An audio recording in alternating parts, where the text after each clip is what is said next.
Di kampus ini, ilmu dicari, tapi ego seringkali lebih dulu ditemukan. Ada dia yang merawat tradisi dengan hati. Baginya, masa lalu bukan penjara, melainkan akar yang membuatnya tak goyah. Meski badai perbedaan, menerjang cerdas dalam diam, berani dalam ketenangan. Di sisi lain, ada mereka yang merasa paling benar dengan dunianya yang modern. Yang lain dianggap asing hanya karena setia pada akarnya. Saat kesombongan bertemu dengan ketenangan, di sanalah karakter sesungguhnya diuji. Min ibtida illa intihaan majawajang ala istilah fi dzarfiyah ruba taklil atau taksir wa ruba taklil atau taksir ba istianah kap tasbih lam milki wa qasam takosam pun mudharfiyah khala istisna hatta ada istisna hatta hasya istisna hatta goya. Kok masih betah baca buku kayak gini? Masa pakai tilangan? Di zaman modern seperti ini? Iya nih Nung, kita kan di Cintikia diajarin buat langsung ke intinya, nggak banyak ritual dan nggak ribet. Kamu kok hobi banget sih mempersulit diri? Simpel itu bagus sih, tapi kalau soal menghargai proses itu hal yang lain. Misal nih,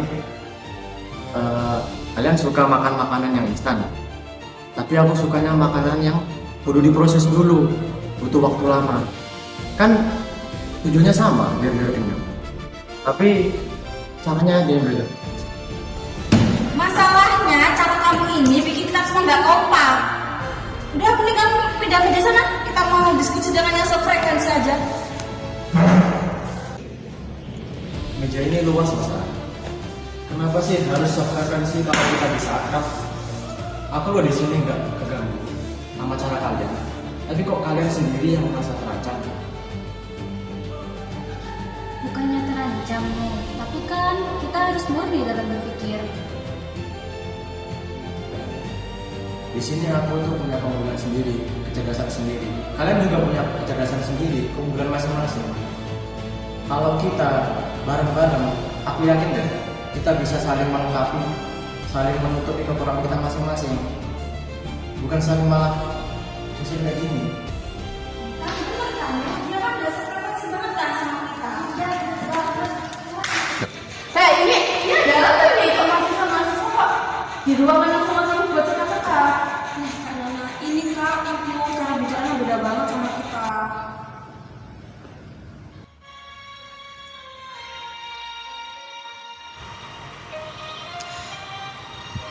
Ayu, Sasa, Punya prinsip itu wajib. Tapi kalau kalian fanatik sama kepercayaan kalian masing-masing, itu namanya bibit-bibit radikal. Oke?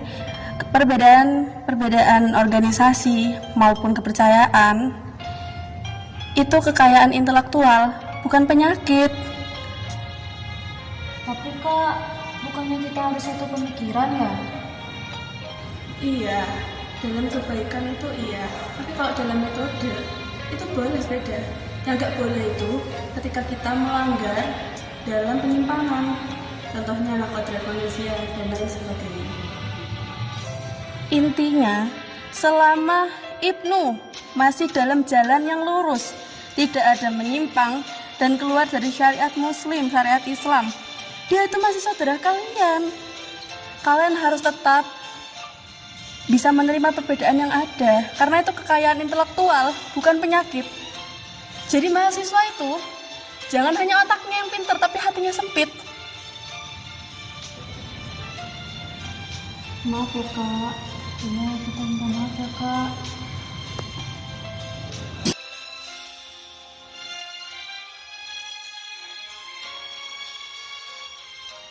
Maaf ya kamu tadi kita terlalu rapi sama kamu. Iya, kita tadi kurang sopan. Maaf ya Ibnu.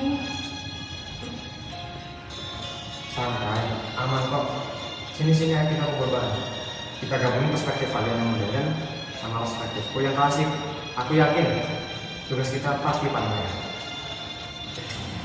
Nah, gitu dong. Sebagai teman, sesama teman, itu juga harus harus bisa memiliki dan juga menerima perbedaan sesama teman.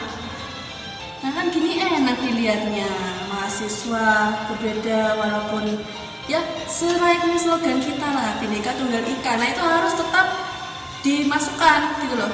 Kita sebagai warga negara Indonesia itu tetap harus menanamkan dalam diri kita Bhinneka Tunggal Ika.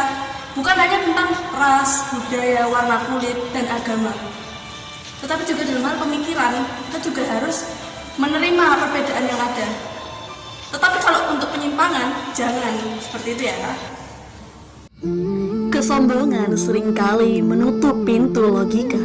Namun ingatlah, Allah Subhanahu wa Ta'ala tidak pernah membedakan hambanya hanya karena beda pemikiran atau bendera organisasi. Di hadapannya, yang paling mulia adalah Dia yang hatinya paling luas menerima perbedaan, bukan yang paling keras menghakimi sesama.